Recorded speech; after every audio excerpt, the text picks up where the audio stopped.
ईशा, आता तुमच्याकडे येणार आहे. तुम्हाला तुमचा पहिला पुरस्कार आठवतो का? कुठला होता? मी दुसरीत असताना मला पहिलं बक्षीस आयुष्यात हे लिंबू चमचा स्पर्धेत मिळालं होतं. आणि माझ्यासाठी सगळे हसले होते, कारण बाकी रनिंगमध्ये आणि काय लंगडीमध्ये वगैरे अशी मुलं पहिली आली होती. मला एकटीलाच लिंबू चमचामध्ये बक्षीस मिळालं होतं. पण हसायचा भाग बाजूला ठेवून खरंच घरच्यांनी मला असं झालेलं की काय फक्त लिंबू चमच्यातच बक्षीस मिळालं आपल्याला, बाकी कशातच नाही. लिंबू पण तर मिळालं म्हणायचं. हां, तेच. बंद केला असता आपण. तर आई म्हणली की नाही, हे पहिलं बक्षीस आहे, तर आयुष्यात अजून त्याच्यातच करिअर का नाही केलं? लिंबू चमच्यात आपल्याकडे ऑलिम्पिक्सला किंवा ह्याला काय कॉमनवेल्थला खेळत नाहीत ना लिंबू चमचा. मी मोठे स्वप्न बघते, त्यामुळे वा वा वा, कळलं संकर्षण तिथल्या तिथं. आता आपण देवदत्त यांना विचारूयात की तुम्हाला तर खूप बक्षिसं मिळालेली असतील शरीर सौष्ठवसाठी, पण पहिलं बक्षीस आठवतं का कुठलं? पहिलं बक्षीस शाळेत मिळालं होतं, पण मला एका बक्षिसाची अगदी आठवण येते.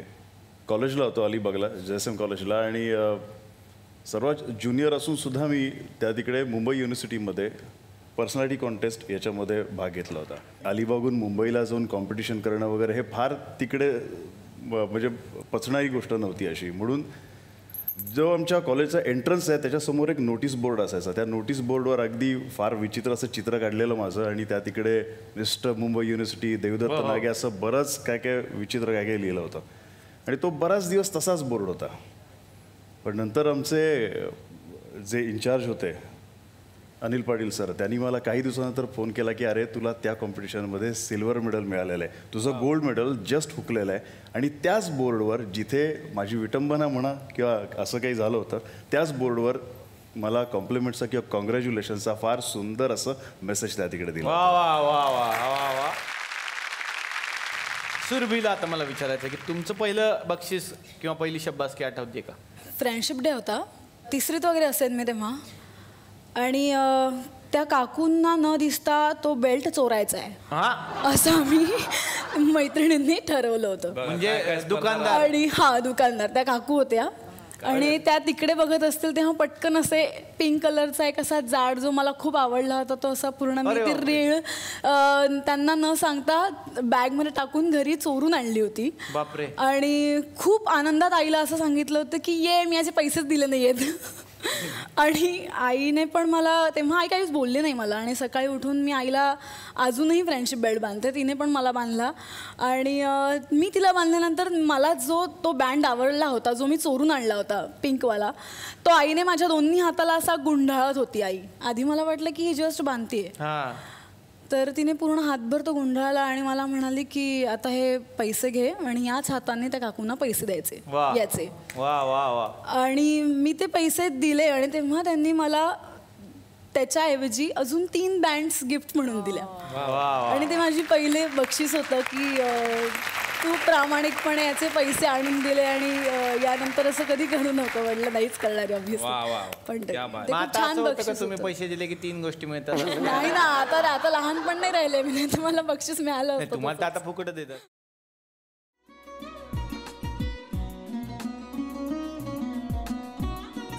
लावू का? असाच लावू ना.